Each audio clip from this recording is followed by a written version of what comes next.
So, No, I just want to make it clear. Kaya nakasentro dito sa kumpanya ninyo yung investigasyon, hindi nakasentro kay Bong Pineda, hindi nakasentro doon sa ibang mga licensee because yung tatlong mga sabungan kung saan last known location ng mga missing victims, doon sila nalulocate bago sila nawawala. Before they were reported missing, doon sila sa ratong sabungan yan na pinag-aari ninyo. Kaya bakit naman namin imbestigahan yung ibang licensee na sa inyo naman yung tatlong sabungan?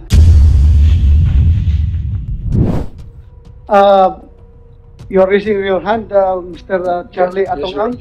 Yes, Your Honors. Huwag lang masyado mahaba, ha? Yung, okay. Sasalita po ako sa dalawang bagay. As Lucky 8, inamin ko po, nasabi ko sa inyo, kailangan, pasensya ka, hindi ako narating noong nakaraan dahil kita nyo ng boses ko, tsaka lagi ako inuubo dahil nagka-COVID ako noong nakaraan. Pero, excuse me, negative ka? Negative. May side effect pa. Thank you. Anyway. Continue. As dalawang klase, Lucky 8 at saka as gaming consultant ng mga sugal, makakapagbigay ako ng idea rin sa inyo. As Lucky 8, owner of Lucky 8, mamaya sasabihin ko sa inyo lahat to para magaydan lang. Parang ano na ang Lucky 8, parang ginano nyo na guilty eh. Hindi naman trial by publicity, papatunayan ko sa inyo na may conspiracy rito. Okay? Wala kaming kinalaman dyan, patutunayan ko sa inyo ang conspiracy. Tignan nyo muna, sino ang totoong may-ari ng Lucky 8? Ako. Hindi kasi pwede maging may-ari rito ang abogado kailangan dito.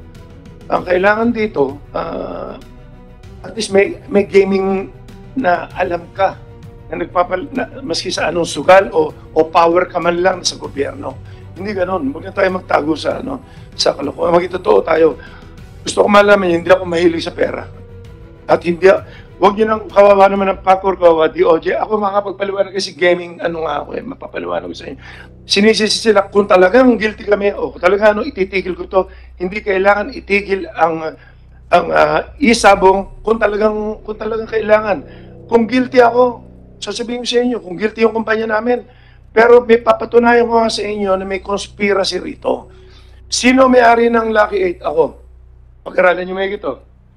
Sino may-ari ng isang kumpanya dyan? The biggest, the longest gaming or gambling lord in the Philippines. Alam niyo na kung sino yan. 30 years na may higit yan. In fact, sinasabi pa niya na hawak niya ang mga presidente lagi. Sabihin mo kung sino. Huwag kang... Pineda, alam ko, bahala na kayo dyan kung sino man yan. Sige. At pang may level pa ako. Sige. Okay. Ang isang may-ari, congressman naman, kaibigan ko. Ang isang may-ari, ex-congressman. Ang isang may-ari, mga mayors naman, lahat to, nagsasabong lahat to. At Yeah, for the record, kung may sinasabi ka, mamaya sabihin naman nila ng congressman na nagamit mo itong committee para siraan sila. Gamitin mo, pakisabi na rin yung pangalan. Magkakaibigan kami, magkakilala kami lahat. So, may pangalan ka. Sabihin mo yung pangalan. Well, alam natin ang legality na mahirap patunayan kung sino na... Basta sasabihin ko lang po yung... kasi sa inyo na rin ang galing na meron tayong batas na sinusunod. Kapareho niyan. Nag-iimbestiga pa tayo, guilty na kagad ang Lucky 8. Bakit hindi natin tignan ng conspiracy? Trial by publicity. Sino nagsabi sa'yo na guilty ang Lucky 8? Hindi. Sinasabi niyo po kasi na suspindihin ang Lucky 8. Bakit Lucky 8 lang? Bakit? Mali po kayo. We are not singling out Lucky 8. Kanina, Lucky 8 lang. Please listen to me. We cannot singling out Lucky 8. Yes, Your we are recommending for the cancellation of the permit to license to operate of the 7 licenses as provided by PAGCOR. Kaya hindi po single out yung Lucky 8. Anyway, wala po tayong problema. Kung talagang, kami mo mismo titigil. Kapareho na sabi ko, hindi ko after dito, ang gusto ko lang makatulong sa tao, mahal ko ang Pilipinas, mahal ko ang gobyerno natin, Ang kinikita po namin, tinutulong namin dito more or less sa operation namin, nasa 1 billion na. Ang kinikita namin, pinamigay ko na lahat yan. Sa dialysis program lang namin, 225 million na, 50 na po pinapadialysis, 50,000 ang pinapadialysis namin. Really, mamaya ko na po babasahin to, tapusin ko lang po yung mga pinag- Mr. Chairman, sorry to interrupt. Senator, Mr. Atongang, Minority Leader, meron pa po isang importante remark. for a while. May interjection lang si Minority Leader. Just one question. Come on, a break. Just one question, Mr. Chair, if you will Yes. permit. Since the resource person has mentioned that he is the owner, he admitted he's the owner of Block A, he mentioned that there are other licensees. Would the good resource person be able to state on the record who are these licenses of Isabong? Yes, we can do that. Sinabi niya. Yes, Oh, we can yes, do that. We can do that. Yes, if he can enumerate. Yeah, there is a request coming from Senator Drilon that yung sinabi mo mga pangalan, bigyan mo ng mukha, bigyan mo ng kung sino yung congressman, sino yung ex-congressman, sabihin mo na for the record of this committee. Kasi nagsabi ka naman, inamin mo naman na ikaw ang laki, then yung iba, pangalanan na natin. Okay, ganito. Okay, please go ahead. Ang alam ko rito, 6 kami na magkakilala rito. Okay, number 1 ako. So, number 2, Ebong Pineda. Number 3, kila Congressman Tevez. Number 4, hindi ko na alam yung mga kumpanya nila. Kay ex-Congressman Patrick Antonio. Number 5, kila Mayor Ella Nagaño. Number 6, kila General Cascolan, class 86. Masyadong mahirap, mabigat. Kung titingnan nyo yung conspiracy rito, makikita nyo itong laban na to.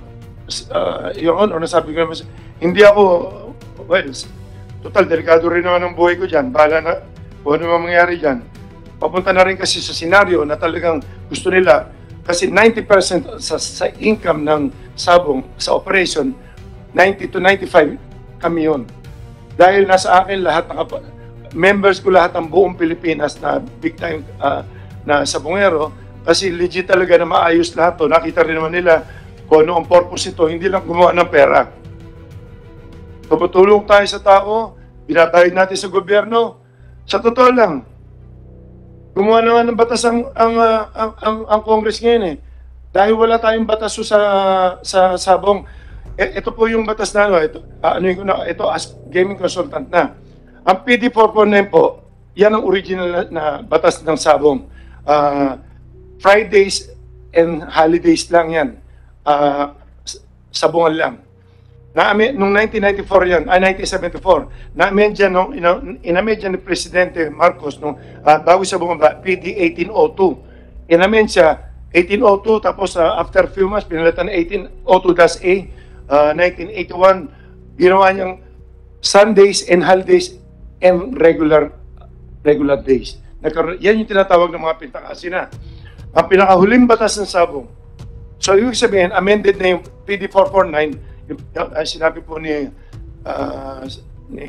Senator po, yung amended na po yung PD 449, naging PD 1802 na po yun.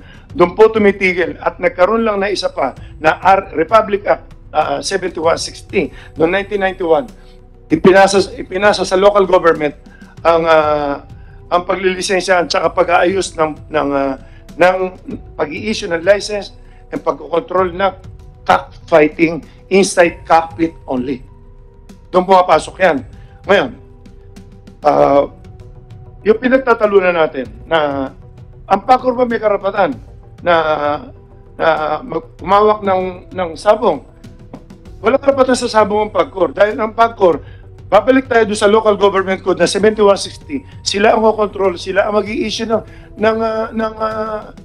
permit, sila ang GAP ang magko-control magbibigyan ng license. So tatlong agency ito eh.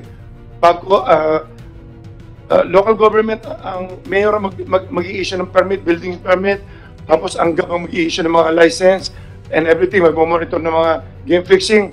Ang bet, ngayon, kaya nakapasok ang PAGCOR dito, dahil sa new technology na. Nung nagsimula na itong mga pandemic na to, tatlo lang kasi ang pwedeng tumanggap na sugal. PAGCOR, PCSO, tsaka horse racing.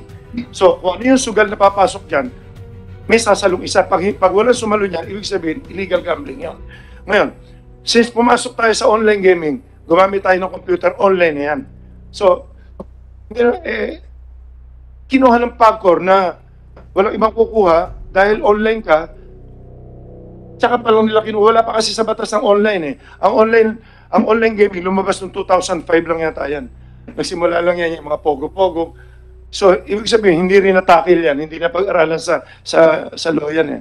Wala naman kasi yan, new technology yan eh. So, ibig sabihin, kung ano man ang batas na ginagawa ngayon, kapareho nito nung bakit kami nakapag-start maski na may pandemic?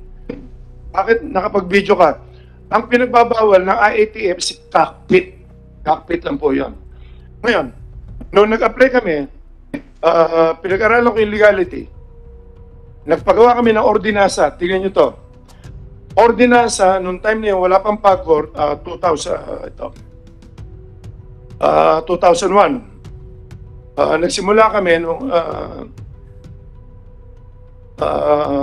ordinansa ng Manila, Lipa, tsaka Santa Cruz. Nagsimula lang kami sa Lipa, tsaka Santa Cruz.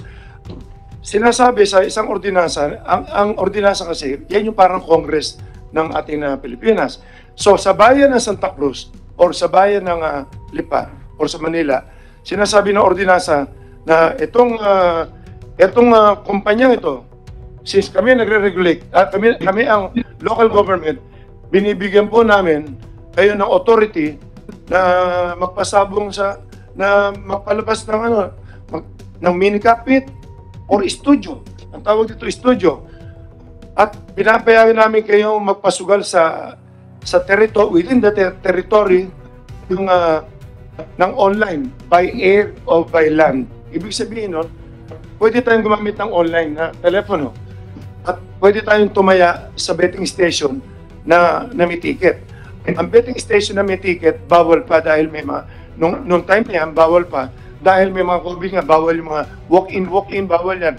So doon kami nag-start, yung tinatanong ni Senator Tolentino, bakit nakapagsimula ang laki?